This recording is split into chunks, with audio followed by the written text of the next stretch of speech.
Welcome back to Freedom Fridays. In this episode of Freedom Fridays, we're continuing our study as we're talking about fitness, both physical and spiritual. And today we're going to talk about tracking your progress. Now, physically, this is important because you want to make sure you're not headed for injury. You want to make sure that you're actually making progress toward the goals we talked about last week, and that you're going to make it. And if you don't track it, you won't make it.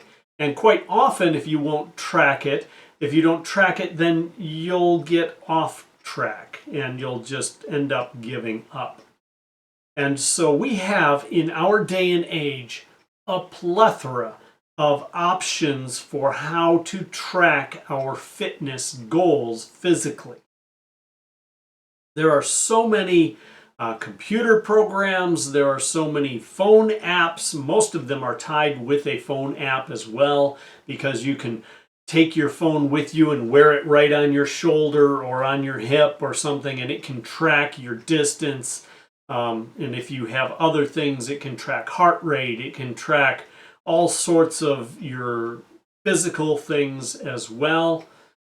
So those phone apps that you might have, and sometimes they have websites, most of the time they have websites that correlate with them, some of them that you might be able to use. So I'm going to start out with 3 of them that I use. And yes, I have access and accounts on 3 different apps, not because I get different information and different help from it in different apps. First one I have that I use the most is my Garmin app. And unfortunately, if you don't have a Garmin device, this is going to be useless for you.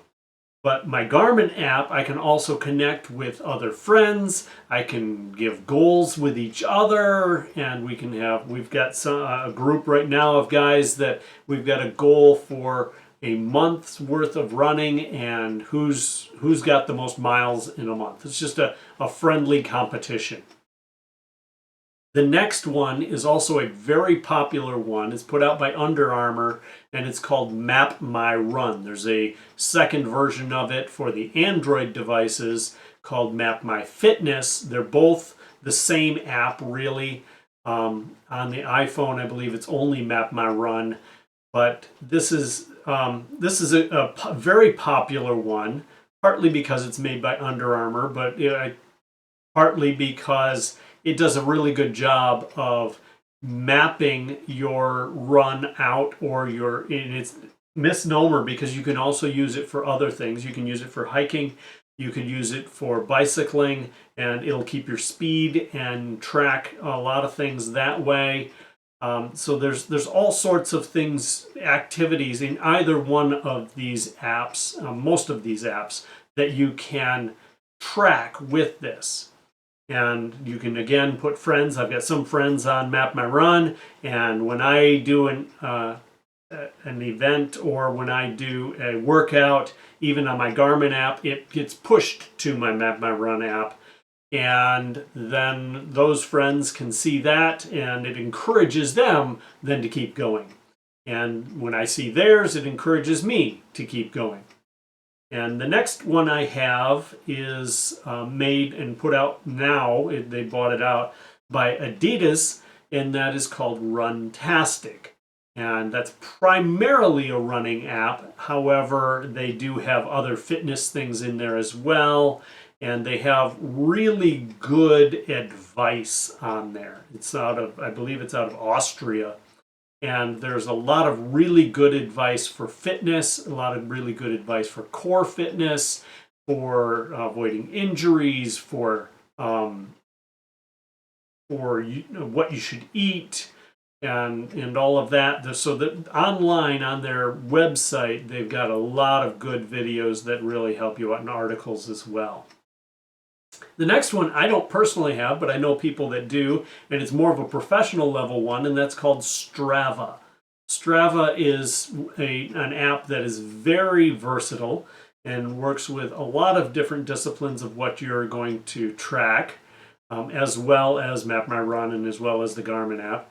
And then there are apps that also are connected with Fitbit if you have a Fitbit. So that leads me to the next section, and that is, as you're tracking your progress, you need something to track you. I mean, it's nice to have something that actually tracks it for you so you don't have to log it every time. And you can do that with any of these apps.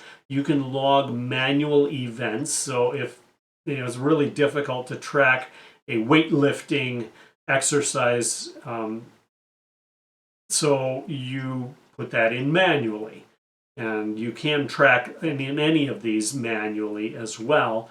But today we have, not only can you take your phone with you for many of these apps, but if you don't want to have your bulky phone, because phones are absolutely huge now. I mean, look, it's huge, and if I wear that takes up almost all of the upper part of my arm, and it's just going to be annoying during my run or during my ride. And during a ride, it's not so bad. I can mount it on my bike, but I'm not going to swim with it.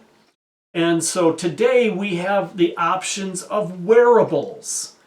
And there's so many different things that you can wear, anywhere from watches to ones that lace up on your laces on your shoes, to on cycling for biking. You can get the cyclocomputers that mount right on your handlebars. Some of those even track your cadence as to how fast you're pedaling.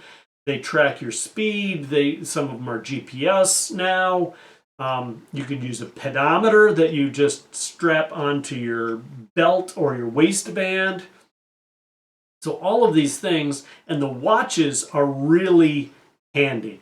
That's what I use. And that's why I've got the Garmin app, is because a friend of mine shared his old Garmin watch with me, and now this is the next iteration of that. I've had a couple upgrades, and so I can use the Garmin app because my Garmin watch will track me. It not only tracks where I go, and because, as you know, Garmin is really famous for their GPS, but it not only tracks the GPS of where I run or where I ride or where I hike. I even use it for cross-country skiing in the winter. But it also has little lights on the back side of it that will track my pulse. And so some of them will track your pulse like that. Some of them even can track your blood pressure. So there's all sorts of things that they can do. And the two probably most featureful options are either a watch by Garmin or an Apple Watch, or some other type of smartwatch, although the Apple Watches seem to have more in them than the other smartwatches. Those can be, as long as they have a GPS, they'll track where you are, and you can see where you ran afterward. They'll put it right on a map, and you can share it with your friends, and they can use the same course, and you can share how you're doing together. Another big one for things like this is Fitbit.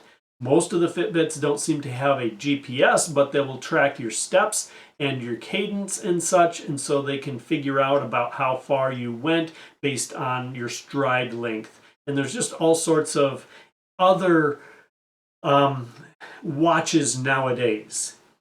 And so why would I do this? Why track my progress?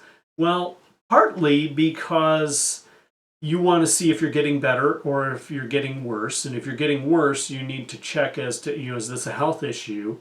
Am I overtraining? Am I going to cause injury or something?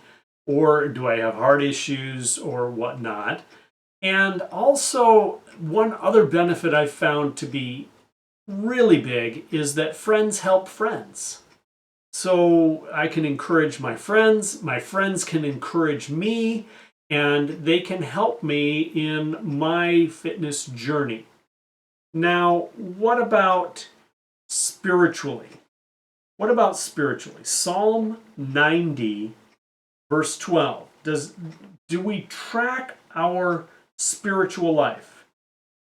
The psalmist says here, in Psalm 90, verse 12, so teach us to number our days, that we may present to you a heart of wisdom.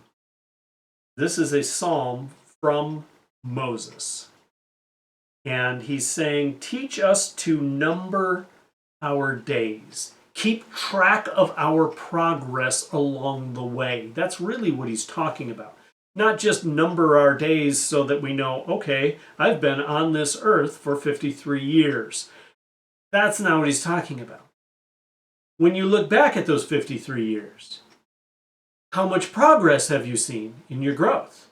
Have you seen progress to being more like Christ, like we were talking about last week, where you're meeting and starting to get closer to those spiritual goals?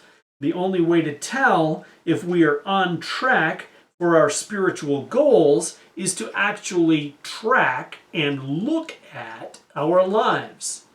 1 Peter 5 and verse 8 says this, be sober of spirit, be on the alert. Why would you be on the alert? Because I'm tracking what's going on. I'm tracking my progress. I'm tracking the enemy around us, because he says, because your enemy, your adversary, the devil, prowls around like a roaring lion, seeking someone to devour.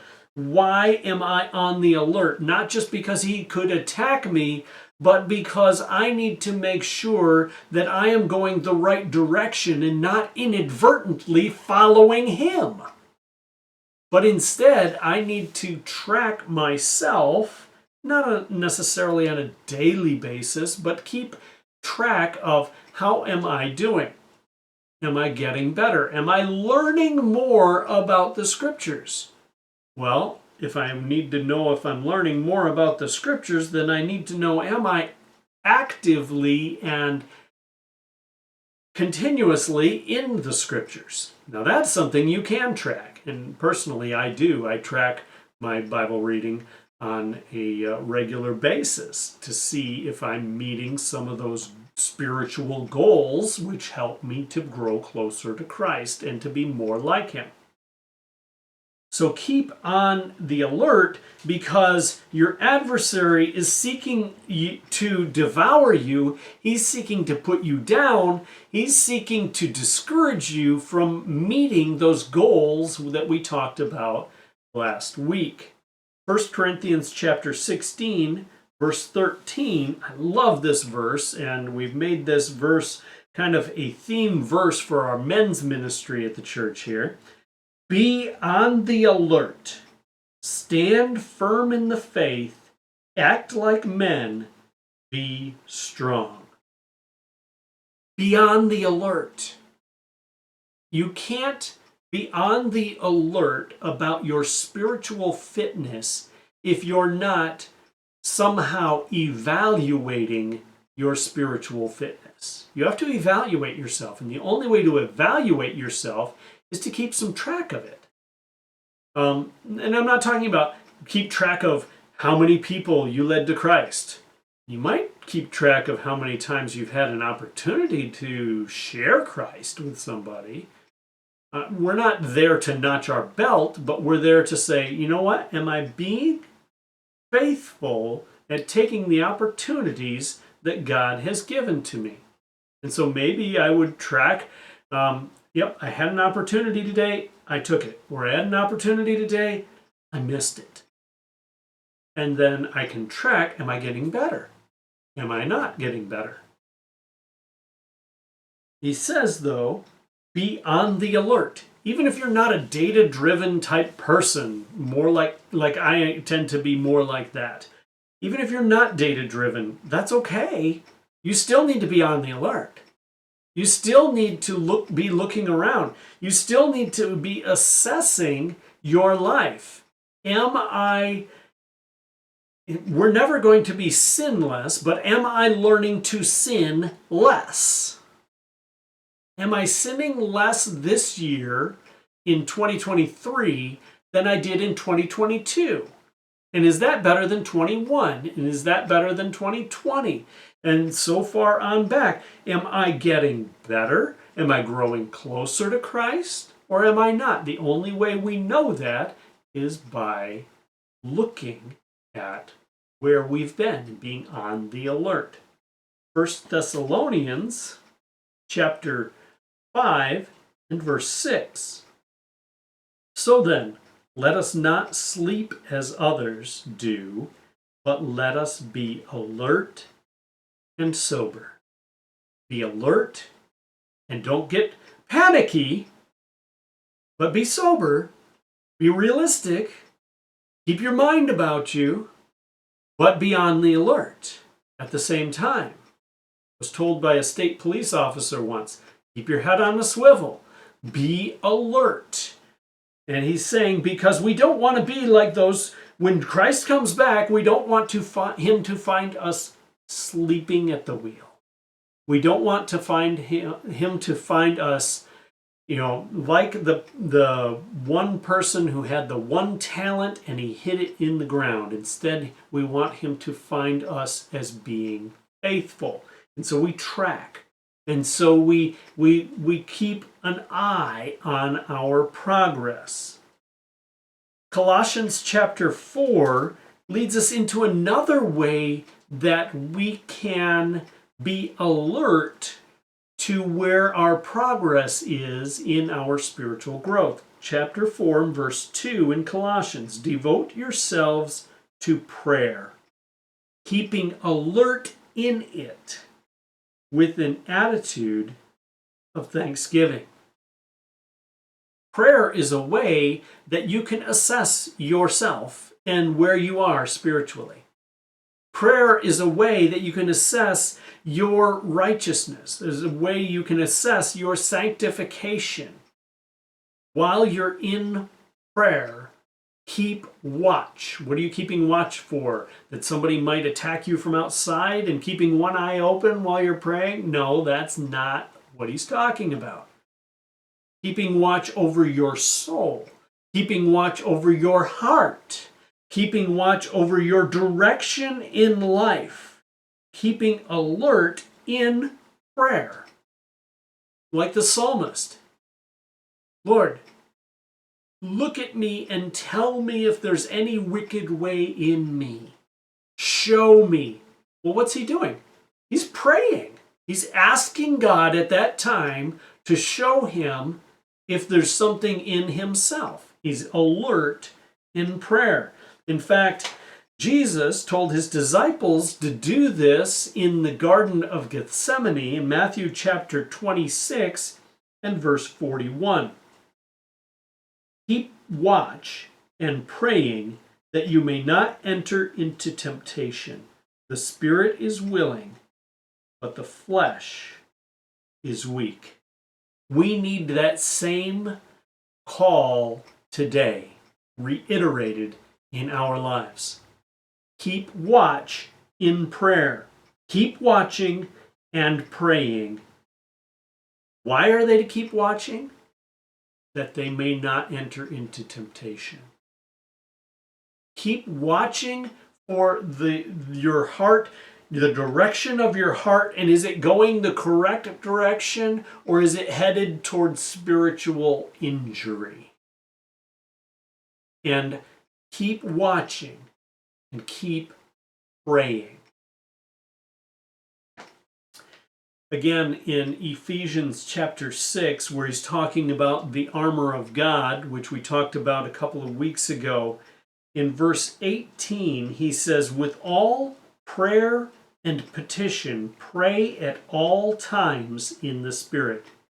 Keeping an attitude of prayer, he's saying, throughout the day and throughout life. Keep those lines of communication open with God so that you can be watchful in your life and be listening spiritually to the voice of God. Not that he's going to speak to you physically, but he will speak to your heart and he will bring things to mind that you need to remember and that you need to be convicted of. He says, with all prayer and petition, pray at all times in the Spirit, And with this in view, be on the alert with all perseverance and petition for all the saints. Be on the alert while you're praying, because we are fighting this fight. And so he encourages us to be on the alert in prayer. This is something that most Christians fail at, because most Christians fail at having a vibrant, active prayer life. It's very important to keeping your progress toward the goal of being more like Christ. Thank you for tuning in. We'll see you next week on Freedom Fridays.